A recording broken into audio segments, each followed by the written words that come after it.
ஹல்லேலூயா. கர்த்தருடைய பரிசுத்த நாமத்துக்கு ஸ்தோத்திரம் உண்டாவதாக. இந்த நிகழ்ச்சியோட நோக்கம் வாலிப பிள்ளைங்க, குறிப்பாக வாலிப பிள்ளைங்க வேத வசனத்தை கொஞ்சம் டீட்டெயிலாக தெரிஞ்சுக்கணும் அப்படின்ட்டு ஒரு உரையாடலாக, ஒரு கலந்துரையாடலாக தான் வேதத்தில் உள்ள வசனங்களை கேட்டு பிள்ளைங்க கேட்பாங்க. எனக்கு தெரிஞ்சதை நான் சொல்லுவேன்.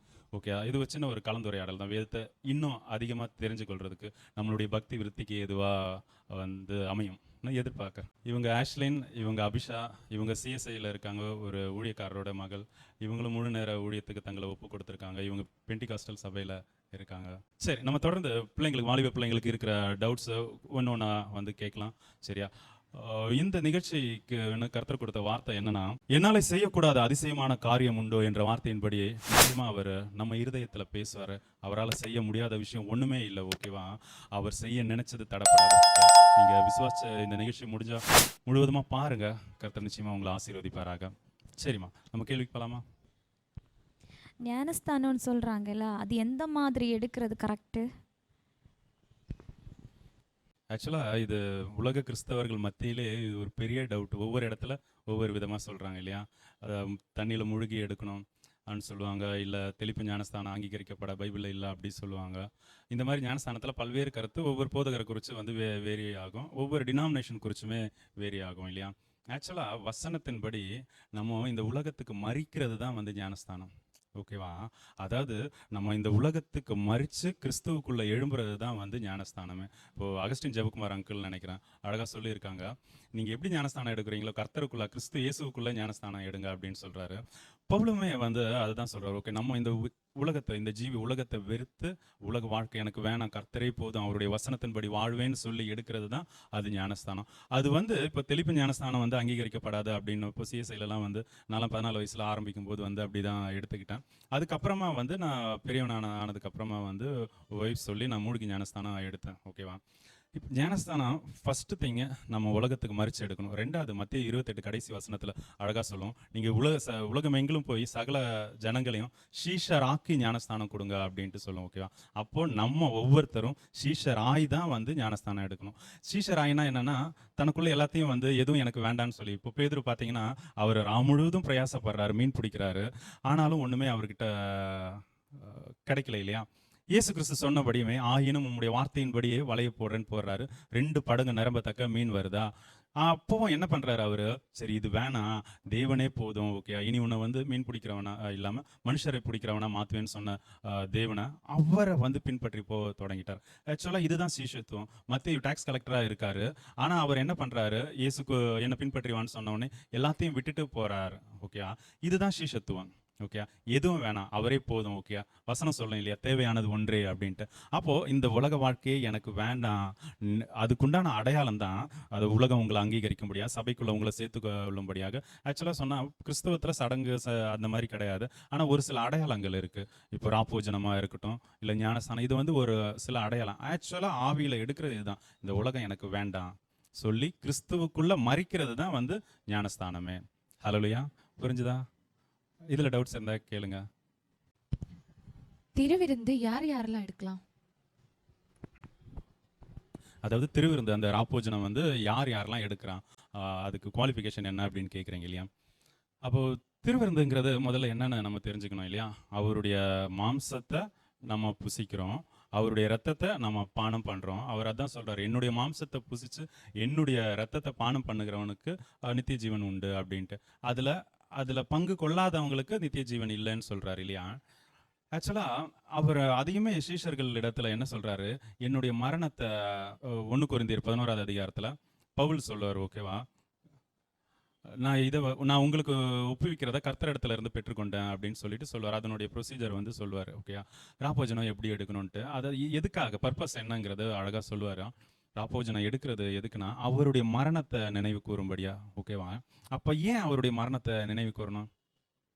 ஏன் நினைவு கூறணும்னா, அவர் தான் இந்த உலகத்துல இருந்து நம்மளை ரட்சிக்கிறாரு, காப்பாத்துறாரு, காப்பாற்றி பரலோக ராஜ்யத்துல சேர்க்கும்படியா அவருடைய விலைக்கிரயமா வந்து என்ன சொல்றாரு, ரத்தத்தை, அவருடைய முழு ரத்தத்தையும் சிந்தி நம்மளை அவர் ஓன் பண்ணிட்டார், சொந்தமாக்கிட்டார்.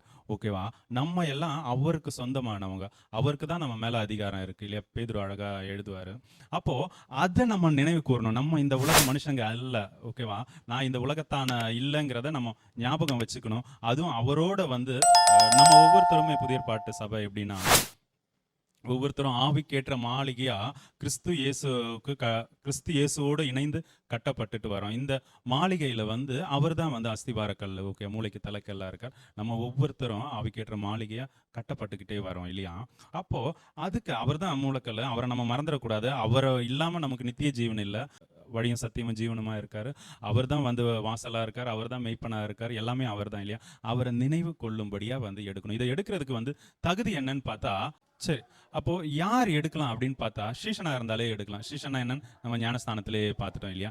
ஞானஸ்தானம் வந்து எடுத்தவங்க வந்து எல்லாரும் ஆக்சுவலா எடுக்கலாம். முறைப்படி வசனத்தின்படி சீஷனாய் உலகம் வேண்டான்னு சொல்லி ஞானஸ்தானம் எடுக்கிற எல்லாருமே வந்து ராப்போஜன பந்தியில வந்து கலந்துக்கலாம். அவங்கவுங்க எந்த சபையின் கீழே இருக்காங்களோ, இப்போ சிஎஸ்ஐலியா, பெண்டிகாஸ்லியா, இல்லை ஆர்சிலியா, எதுன்னு கீழே இருக்காங்களோ, அவங்க சர்ச் டாக்டரின்ஸ்னு இருக்கு இல்லையா? அந்த சபையினுடைய, அந்த டினாமினேஷனுடைய கட்டளைகளின்படி அதுக்கு கீழ்ப்படிஞ்சு அப்படி வந்து எடுக்கலாம். யார் ஞானஸ்தானம் கொடுக்கறதுக்கு தகுதி பெற்றவங்கன்னா, இயேசு கிறிஸ்துவ போல தன்னுடைய சுயத்தை வெறுத்து என் பிதாவுனுடைய சித்தத்தையே மாத்திரம் செய்யணுங்கிற அந்த வாஞ்சை இருக்கிறவங்க, அப்படி செய்யறவங்க வந்து இதை கொடுக்கலாம். அல்லேலூயா. திருவிருந்து கொடுக்கறதுக்கு இயேசு கிறிஸ்துவ போல இருக்கணும். அப்படி வாழ்ந்தாதான் கொடுக்க முடியும். ஓகே, அப்ப எடுக்கணும்னா அவருடைய சீஷர்களை போல இருந்தாதான் நம்ம எடுக்கணும். அல்லேலூயா. பரலோக ராஜ்யத்தில் யார் யாரெல்லாம் போவாங்க? அது போறதுக்கு நம்ம என்ன பண்ண வேண்டும்? பரலோக ராஜ்யத்துக்கு போறதுக்கு யாரெல்லாம் தகுதி பெற்றவங்க அப்படின்ட்டு இல்லையா? இப்போ ஆக்சுவலாக பரலோக ராஜ்யத்துக்கு போகிறதுக்கு தகுதி பெற்றவங்க வந்து ஃபஸ்ட்டு, இது வந்து ஒரு சில ப்ரொசீஜர்ஸே இருக்குது வசனத்தின்படி பார்க்கும்போது. ஃபஸ்ட்டு என்ன சொல்லுது, 7:21 மத்தேயுல அழகாக சொல்லியிருக்கோம் அந்த வசனம். என் பிதாவினுடைய சித்தத்தின்படி செய்கிறவனை அல்லாமல் பரலோக ராஜ்யத்தில் ஒருத்தருமே வந்து பிரவேசிக்க முடியாதுன்னு வசனம் சொல்லியிருக்கு. ஓகேவா? இது ஃபர்ஸ்ட் ஸ்டெப். ஓகே, அவருடைய சித்தம் வந்து நம்ம செய்யணும்னாலே ரோமர் 12:2 வந்து அழகா இருக்கு. இந்த பிரபஞ்சத்துக்கு ஒத்த வேஷம் தரிக்கக்கூடாது. அப்போ இந்த பிரபஞ்சத்துக்கு ஒத்த வேஷம் தரிக்காம நம்ம வந்து தேவத்துவமா அவர் நமக்கு நியமிச்ச வாழ்க்கை வாழணும்னா அதுக்கு முந்தின வசனமே சொல்லுது, நம்மளை ஜீவ பலியா ஒப்பு கொடுக்கணும் அப்படின்ட்டு. ஓகேவா? அப்போ ஃபர்ஸ்ட் பேசிக் நம்ம வசனம் அழகா சொல்லும், ஏன்னா இடுக்கமான வாசல் வழியா உட்பிரவேசிக்க பிரயாசப்படுங்க.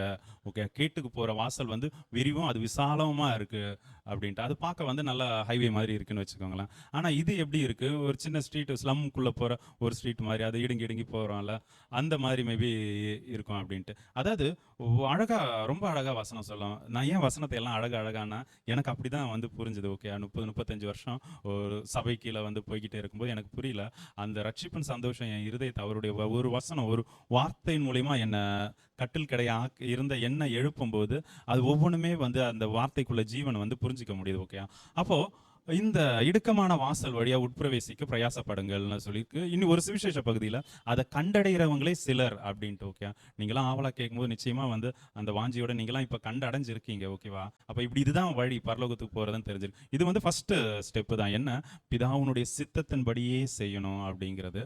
அவருடைய சித்தம் என்ன சொல்லுதுன்னா, அவர் அதை நன்மையும் பிரியமும் பரிபூர்ணமான சித்தம் என்னதென்று பகுத்தறியுங்கள் அப்படின்ட்டு சொல்லியிருக்கு. அப்போ ஒவ்வொரு மனுஷனுக்குமே ஒவ்வொரு சித்தம் இருக்கு. அதை நம்ம அதை கரெக்டாக பகுத்தறியணும். அப்போ அவருடைய சித்தம் தெரியணும்னா நம்ம என்ன பண்ணணும்னா, அதிகாலை எழும்பி ஜெபிக்கணும், வேதத்தை வந்து ஆராயணும். ஆராயிறதுனா நம்ம அறிந்து கொள்ளணும். அறிந்து கொள்றதுக்கு அவர் சமூகத்தில் உட்காந்து ஆராய்ஞ்சாதான் முடியும். ஓகே, வேதத்தை எழுதுனது ஆவியானவர், அவர் சொல்லி கொடுத்தாதான் நமக்கு புரியும். ஓகேவா? அப்போ நம்ம வேதத்தை ஆராயணும், தெய்வ சமூகத்தில் இருக்கணும், அதிகாலையில் எழும்பி தேடணும். அந்த வாஞ்சையோடு இருக்கும்போது தான் நமக்கு அவர் நம்ம மேலே வச்ச சித்தத்தை சொல்லவே முடியும். ஓகே, அந்த சித்தத்தை செய்யறதுக்கு நமக்கு நீடிய பொறுமை வேணும். ஓகே, நமக்கு நியமிச்சிருக்க ஓட்டத்தை நம்ம கிறிஸ்து இயேசுவை நோக்கி பொறுமையோடே ஓட கடவும் சொல்லியிருக்கேன். அந்த நீடிய பொறுமை இருந்தால் தான் அந்த சித்தத்தை செஞ்சு முடிக்க முடியும். ஓகே, எல்லாத்துக்கும் மேலே அந்த தெய்வ அன்பு இருக்கணும்.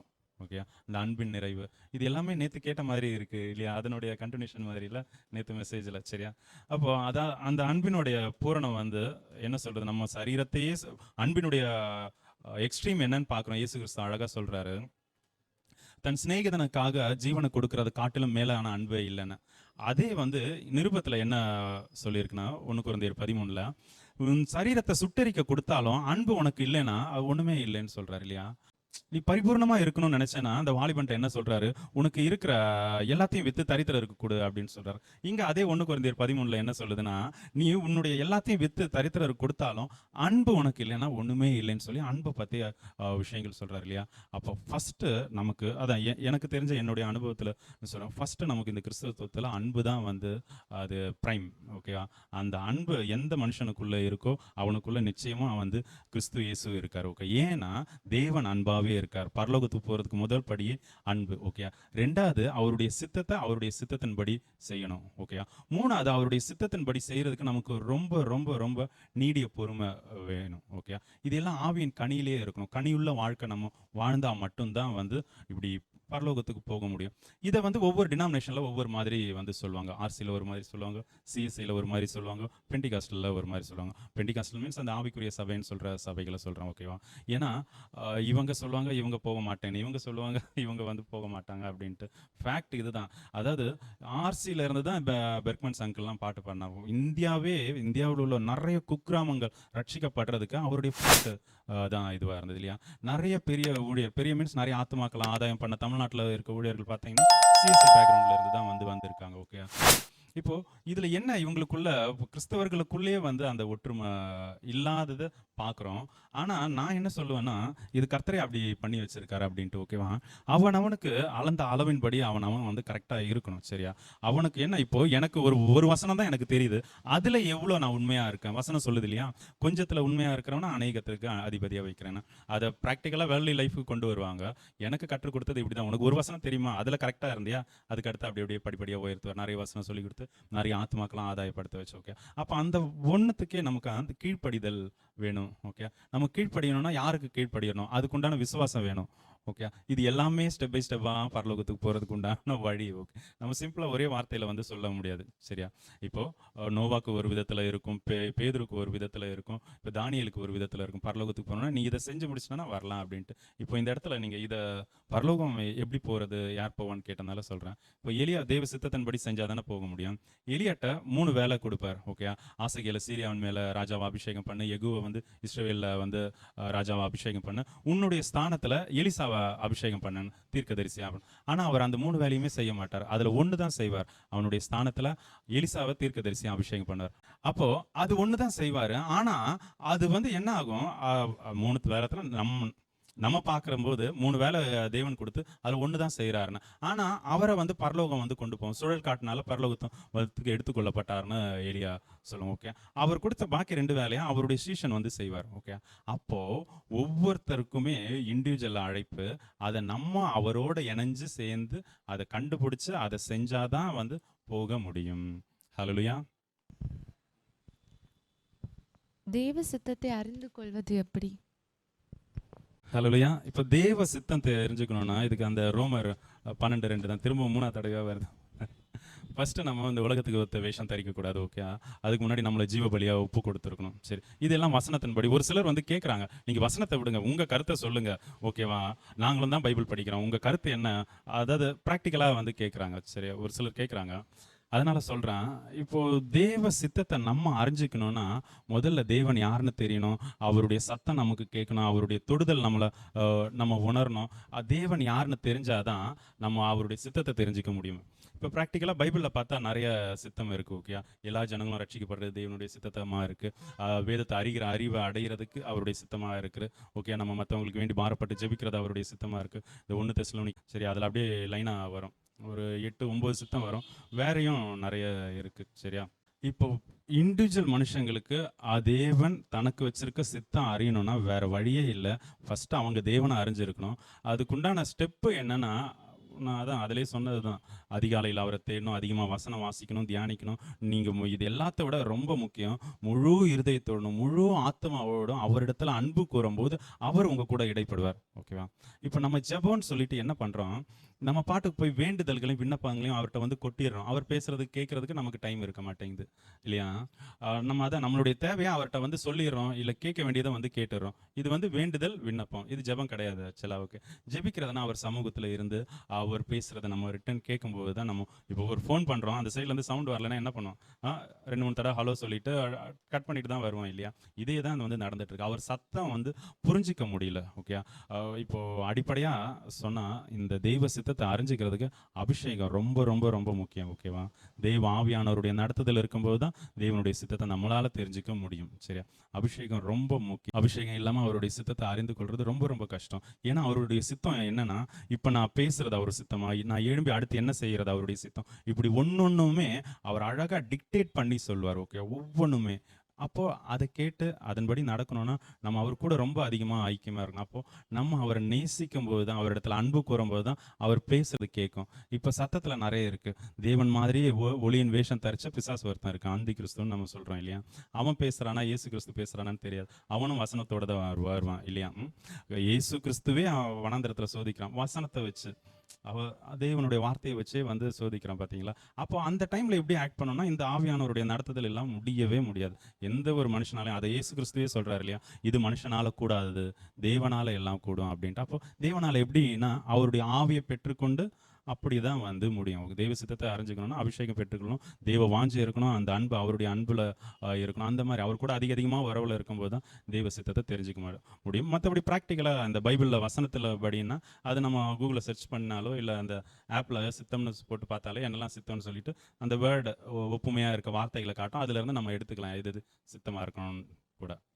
அபிஷேகம்னா என்ன? அதை பெற நம்ம என்ன பண்ணணும்? ஆக்சுவலாக பரிசுத்த ஆவியானவருடைய நிறைவு தான் வந்து அபிஷேகம். ஓகேவா?